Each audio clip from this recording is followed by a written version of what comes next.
I stared up and into the heavens. Stars dotted the evening sky, like little white splotches of paint haphazardly splattered across a black canvas.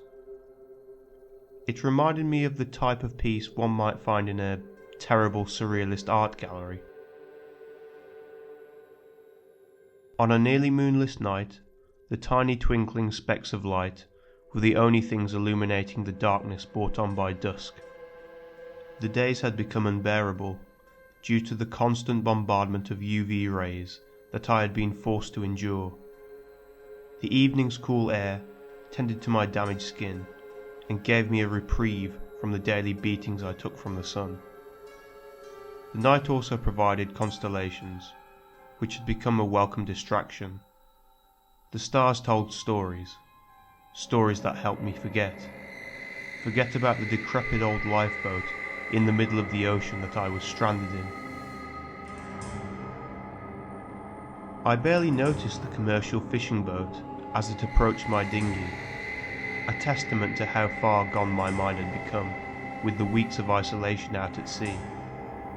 Even to this day, I don't know how they managed to spot my tiny boat, shrouded in the vast darkness of the open ocean.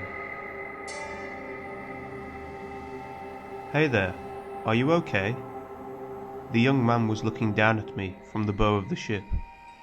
His piercing blue eyes almost glowed, in contrast to the black sky behind him.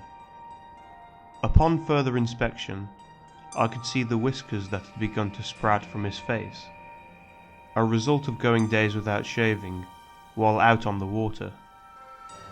As he scratched his stubbly chin, more of the crew crowded around the front of the boat to take a gander at me.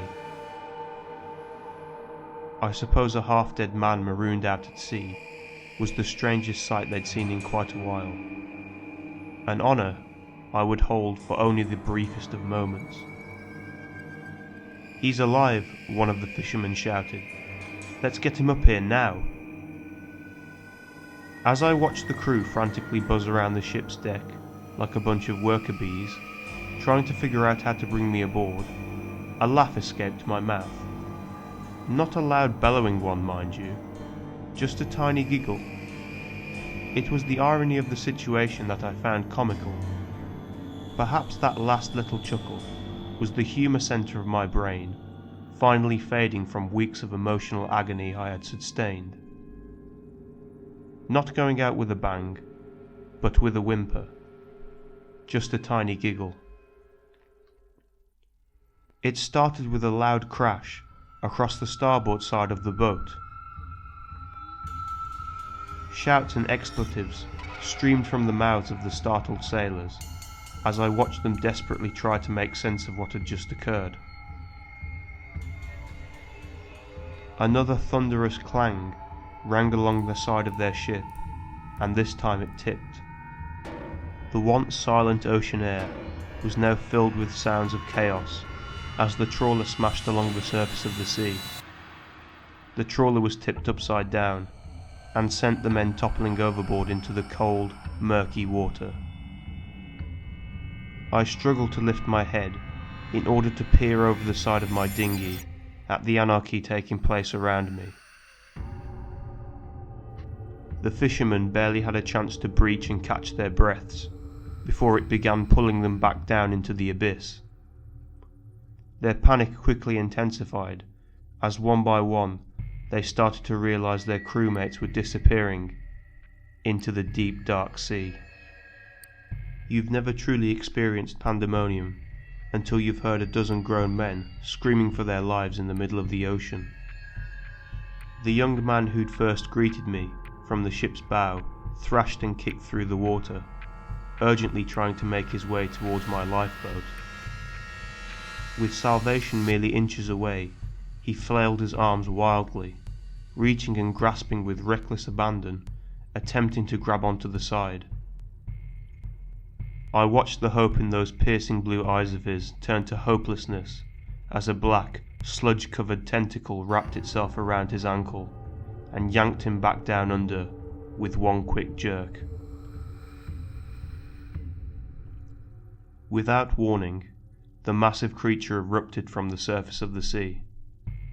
I wondered briefly if the salty taste of the water that splashed on my face when the beast made its appearance stemmed from the ocean itself, or the blood of the men who had died in it.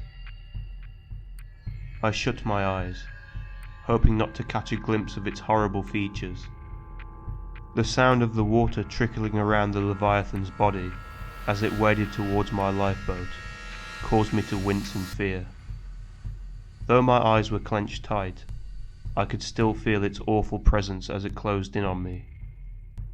I gagged and choked as the rancid smell of its hot breath forced its way into my nostrils and down my throat. With a thud, it dropped a mangled human limb across my lap, one of the fisherman's arms to be precise. It spoke only one word, the same word it had said to me many times before, and the same word it would repeat many times after. Eat! And with that, it slithered back into the sea, leaving me to myself again. I opened my eyes and stared down at the mutilated piece of flesh lying across my sunburnt thighs.